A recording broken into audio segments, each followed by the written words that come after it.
Hello everyone, this is Hugo, and today we're going to be talking about Apple. You know them as the first American company to be valued at over $1 trillion, and for making the most smartest decisions in corporate history.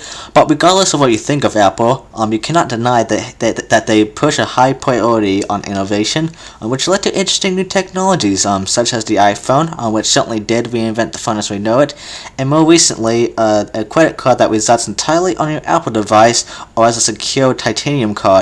However, where Apple truly perfects innovation is with its software.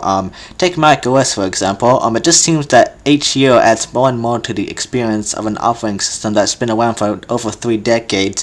However, with all this innovation, it does tend to leave with lacking performance on legacy devices, which leads to their obsolescence when the new version of the software can no longer function on an older hardware, which leads to the subject of this video essay. Apple is notorious for their product obsolescence for the other hardware, and to just clearly demonstrate their product obsolescence, we need to look no further than their iOS devices. The first version of iOS was released alongside the first iPhone in 2007. By the time iOS 3 was released, the operating system supported 6 devices, including the first iPhone, its contemporary successors, and the 3 devices in the iPod Touch line. However, features for iOS 3 was limited on the first generation iPhone and iPod Touch, not just due to performance issues, but also Apple needed a way to get more sales from their new devices. This gave the company justification to discontinue all support for these first generation devices in early 2010, just months before the first iPad was released, which came with a specialized version of iOS 3. iOS 4 had the same situation, with the second generation iPhone and iPod Touch being feature limited and later unsupported, along with the second generation iPad being released. Again, this was all done not just because of performance issues, but also because Apple needed more revenue for their new devices, which were fully featured. This tradition would end with iOS 5, and Apple's obsolescence strategy became very confusing, with the third generation iPod Touch and the simulated first generation iPad being unsupported after this release, but not the concurrent iPhone. This situation was made more confusing since there was a new iPod Touch released alongside Apple's 5th generation iPhone. iOS 6 exacerbated this confusion, and as while a 5th generation iPod Touch was finally released, a new iPad variety, the iPad mini, was released alongside the 4th generation iPad, making it difficult to keep track of all iOS devices. Both the 3rd generation iPhone and the 4th generation iPod Touch was to see their support end with this release, just in time for iOS 7, which was released alongside a new Air variant of the iPad, and no new version of the main iPad line, and support for the 4th generation iPhone ending.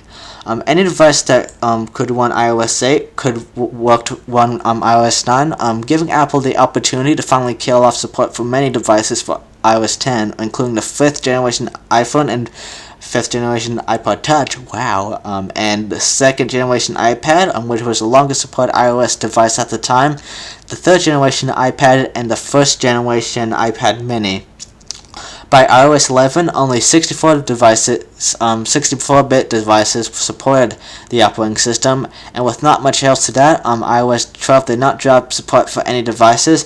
However, the same cannot be said for iOS 13, which will drop support for devices with just 1 GB of RAM, that being the 7th-ish generation of iPhone, and a plethora of devices that were able to run iOS 7. Now, I'm aware that is a pretty long one, and it might seem irrelevant to the subject being Apple's product obsolescence, but I bring all this up because it does tie into why Apple does make their products obsolete, mainly because they need more money, but when you consider that iOS 13 will not be available for any iOS 7 era devices because of the now minimum 2 GB of RAM requirement. It could mean that iOS 13 is adding so much that the other devices won't just be able to handle it. And heck, the iOS 2 era devices could not get iOS 5 because it appeared those devices had performance issues on iOS 4, which resulted in Apple cutting down features on the latter version so it could even work on those devices, as it probably would have been a pain to use iOS 4 on the first generation of iDevices.